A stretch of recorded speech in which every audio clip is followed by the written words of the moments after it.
लाख से ज़्यादा लोगों ने क्वालिफाई किया है, तो इसलिए थोड़ा तो वक्त लगेगा। अब डाटा बैंक और डाटाबेस तैयार हो जाएगा तो निर्णय लेने में और उनको जो पे इत्यादि देने में सहूलियत होगी। जो भी महिलाएं हैं, दिव्यांग हैं या पति पत्नी हैं, तो वो अपना पोर्टल पर अपना पिटिशन्स अपलोड कर दें और हम लोग को भी अगर नहीं पोर्टल पर दिक्कत होती है तो फिजिकल पिटिशन भी विभाग में दे दें। बिहार के शिक्षकों के लिए बहुत बड़ी खबर आ रही है और शिक्षा मंत्री सुनील कुमार ने बहुत बड़ा खुलासा किया है। संवाददाताओं से बातचीत करते हुए उन्होंने ट्रांसफर नीति के बारे में कहा कि जो शिक्षक जहां है वहीं बने रहेंगे।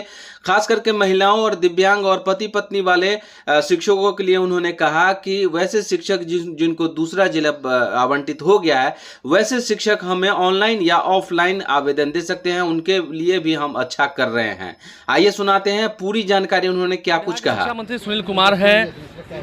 इस साल जो शिक्षकों की ट्रांसफर पोस्टिंग होनी है उस पर एक लंबे समय से इंतजार चल रहा है शिक्षकों का, क्या लगता है ये काम कब तक हो जाएगा? देखिए, संख्या सक्षमता में 2.25 लाख से ज़्यादा लोगों ने क्वालिफाई किया है, तो इसलिए थोड़ा तो वक्त लगेगा, लेकिन काफ़ी उदार हम लोग बना रहे हैं। पॉलिसी काफ़ी हद तक तैयार हो गई है और हम समझते हैं सितंबर माह के अंत तक सब कुछ हो जाएगा। और निश्चित रूप से हम लोग इस सुधार पॉलिसी में जो महिलाएं हैं या दिव्यांग हैं या पति पत्नी हैं या अन्य कोई असाध्य बीमारी या गंभीर बीमारी से ग्रसित है, तो उन लोगों को हम लोग प्रायोरिटी देंगे। आपने भी कहा कि इस सप्ताह में वो इस सप्ताह नहीं, हमने कहा सितंबर माह के अंत तक हम लोग कोशिश करेंगे कि सब कुछ हो जाए, लेकिन अगले 5-7 दिनों में वो पॉलिसी को हम लोग फाइनल मूर्त दे देंगे।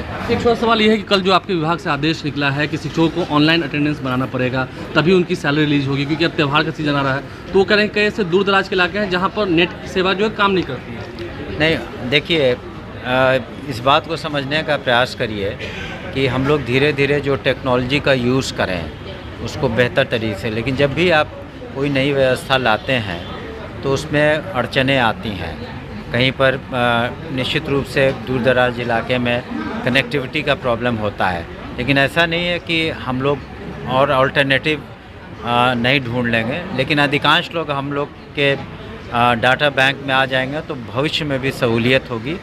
इसी तरह हम लोगों ने आधार सीडिंग की भी स्टूडेंट्स का भी हम लोग कर रहे हैं, प्राइवेट स्कूल्स का भी और सरकारी स्कूल का काफ़ी हद तक हो चुका, करीब 75-80% आधार सीडिंग हो चुकी है। तो हम लोग का जो आप डाटा बैंक और डाटाबेस तैयार हो जाएगा तो निर्णय लेने में और उनको जो पे इत्यादि देने में सहूलियत होगी। क्या आप लोगों ने वो ट्रायल कर लिया था जो प्ले स्टोर से आप ऐप डाउनलोड करने कर रहे हैं, आपके विभाग में? सब नहीं, वो हम लोग ने, जो हम लोग की टीम है उन लोगों ने उसको टेस्ट कर लिया है, लेकिन कनेक्टिविटी का जहाँ प्रॉब्लम है हम लोग कोशिश करेंगे सॉल्व करने के लिए। सॉल्व हो जाएगा, अक्टूबर तक हो जाना चाहिए। हाँ, ज़रूर। देखिए, तो सुनील कुमार जो कि बिहार के शिक्षा मंत्री थे वो हमारे साथ है, उन्होंने क्या कुछ इस पूरे मुद्दे पर कहा है, हमने उनसे बातचीत की है और जानने की कोशिश की।